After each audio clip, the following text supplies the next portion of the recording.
Kalu, a wealthy man known for his promiscuity, encounters a ghostly woman, leading to a series of misfortune. After losing everything, he seeks redemption and rebuild his life with his wife and son. In the bustling city of Aba, there lived a man named Kalu. He was known as the wealthiest man in all of Aba, with large corporations and investment that dwarfed those of anyone else.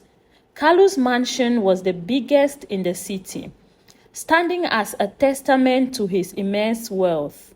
His luxurious lifestyle was evident in everything he did, from his extravagant party to his expensive attire.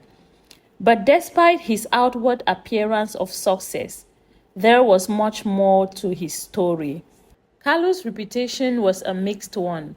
While some admired his wealth and success, others whispered about his notorious womanizing ways. It was well known that Kalu had been involved with nearly every available woman in the city. His escapades were openly discussed in cafes, offices, and even at social gatherings. He was a regular client at the city's upscale bar, often seen flirting with different women every night.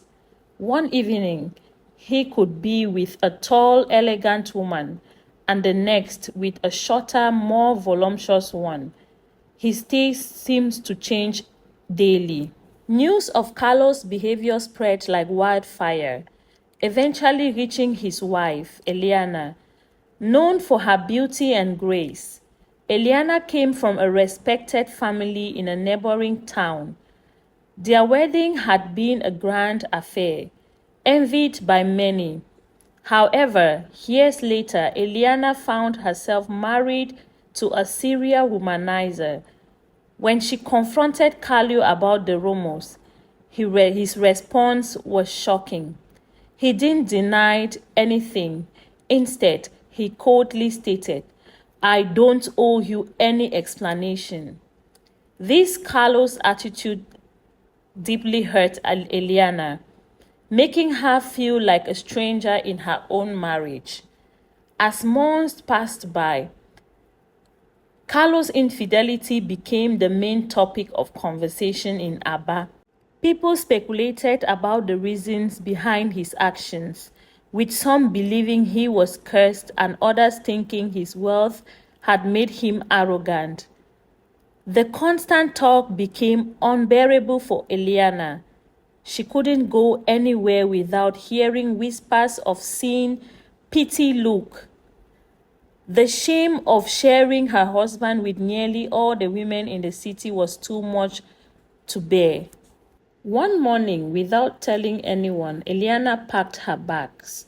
She took their young son, Nana, and left the grand mansion. She returned to her home village, where her family welcomed her with open arms, offering the peace and comfort she desperately needed. Back in Aba, Kalu seemed unbothered by their departure. When questioned about Eliana and Nana, he simply shrugged, showing no concern for their absence. Kalu continued his ways, even more openly now that Eliana was gone. His promiscuity knew no bounds until one fateful evening at the upscale bar. As usual, Kalu was surrounded by admirers, laughing and flirting. His eyes caught sight with an incredibly beautiful woman, unlike any he had seen before. Her flawless skin seemed to radiate, and her figure was perfectly shaped. Her smile was mesmerizing, capturing everyone's attention. Kalu knew instantly that he had to have her. He called her over and learned her name was Serafina. Without hesitation, he made a staggering offer. "Come home with me, Serafina. I will pay you 100,000 pieces of gold." The entire bar gasped at the amount. which was enough to support an entire village for years. Serafina accepted the offer without a word, and they left together. That night, Kalu was in awe. He had never experienced anything like it before. He was completely captivated by Serafina and didn't want the night to end. He asked to see her again, offering her a life of luxury. Serafina simply smiled and stood up. As she walked to the door, she turned and smiled again, before stepping out and closing the door behind her. What happened would haunt Carlo for years. As the door clicked shut, Serafina vanished into thin air.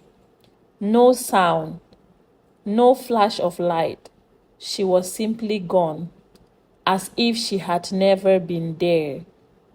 The next morning, Carlo was awoken by frantic knocking. Still half asleep, he yelled, "Who dared to disturb me?" A young servant, drenched in sweat, burst in, shouting, "Master Carlo, come quickly. Your corporation is in ruin. The stock market crashed overnight, and you've lost everything." Before Kalu could respond, another servant rushed in, his face pale with fear. "Master Kalu, it's unbelievable. All your assets, properties, everything, they're gone. Your accounts are emptied, and your business partners have deserted you." Kalu's heart raced. In a single night, he had lost everything. He quickly dressed and rushed outside, hoping it was all a bad dream. But reality was even harsher. His grand mansion was crumbling before his eyes, the structure collapsing into rubble. In less than an hour, Kalu's entire world had shattered. The news of Kalu's downfall spread throughout Aba faster than any previous gossip. By midday, everyone knew about his stunning reversal of fortunes. Reactions were divided. Many felt he had gotten what he deserved, spending his wealth on women while ignoring those in need. Others saw it as divine punishment, believing the god had struck down a man who had strayed far from good values.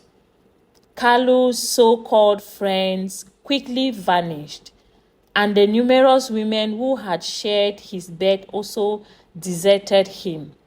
He was left with nothing but the simple cloth on his back, which he would have considered rags before.